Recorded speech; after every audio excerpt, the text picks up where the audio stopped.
How are you? I'm good. How are you, Kelly? I'm great, thank you. Good. Well, I got a few questions. One of them is, what are some of the classic foundations for any room? Things like lines, themes, basics that you would incorporate into the design of a room.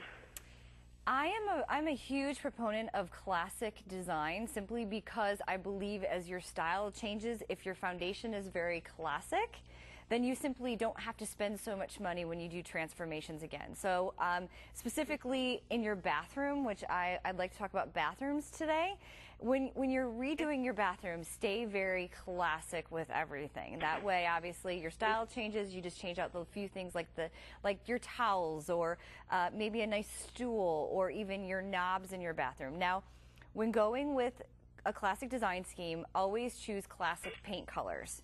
So I love in a bathroom, I love shades of white, I love shades of gray, I even love touches of black. Now that also goes over into your tile as well. Now if you're choosing tile for your bathroom, I love using Subway tile because it's very crisp, it's very clean, and it kind of draws your eye around the room with kind of the horizontal stripe. And then in a small bathroom on your floor, I love to do penny tile because that actually makes the room look bigger. Okay, that's a good one. All right, next question I have is, what moods would different glosses and textures of paint give to a room? I mean, I know that we typically would use like semi-gloss or high gloss in a bathroom because it resists the moisture more. Sure. But in any room, I mean, if you could, because that's one question I've kind of wondered about, and the guys at Home Depot were never able to give me a good answer.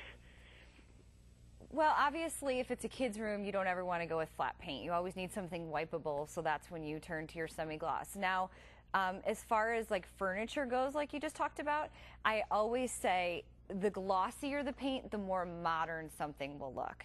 So for instance, like if I'm painting a chandelier, if I'm spray painting a chandelier, or I'm spray painting, let's say, a chair, and I want it to look a little bit more modern, I always go with high gloss. Things that you want to be a little bit more traditional, I usually go with a semi-gloss or sometimes, you know, just a satin. Okay. Let's see. My next question would be, what factors would influence the choice of window treatments? In any room, but I guess in the bathroom too. You know, there's some rooms have, you know, you just have a volant. Sometimes you have a long curtain that touches the floor. You know, and everything in between. What would be, or even no window treatment at all? What factors would determine what choice you'd make? I think if you're going for a window treatment in, let's say, like a dining room, or you're going for one in a family space or a living room, I love drama. So I believe it's those curtains that are hung as high as you can possibly get them. I always say, your rule of thumb is essentially this: where the window and the ceiling are, always hang your curtain rod at least in the middle point there, if not even higher, closer to the ceiling, because this is obviously going to let your room appear to be much taller than it actually is. So I always like to go with high drama curtains in the living space. Now in terms of a bathroom, I particularly love Roman shades. Those are really nice. You can get some custom made with some great fabrics.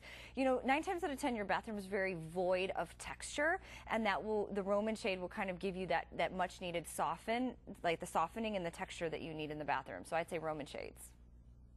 All right, wonderful. Okay, this one isn't specifically bathroom, but what would be the best fabric to make a couch cover with? The best fabric? Well, it depends. You know, you really want to figure out, is it for the kids? Are you going to need kind of the stain resistant for the kids, or is it something that doesn't quite matter? I know for me in particular, you know, I have a leather sofa, and it's perfect because it's kind of that classic design style that will always be in style ultimately, you know, so I can kind of move it from one room to the next when I don't even want it anymore, and it will still look good. So what you need to figure out is what you use that room for in terms of a sofa, and then choose your fabric from there. Okay. Well, I guess that's all the questions I've got. Thank you. Okay, thank you. Have a good one. Bye.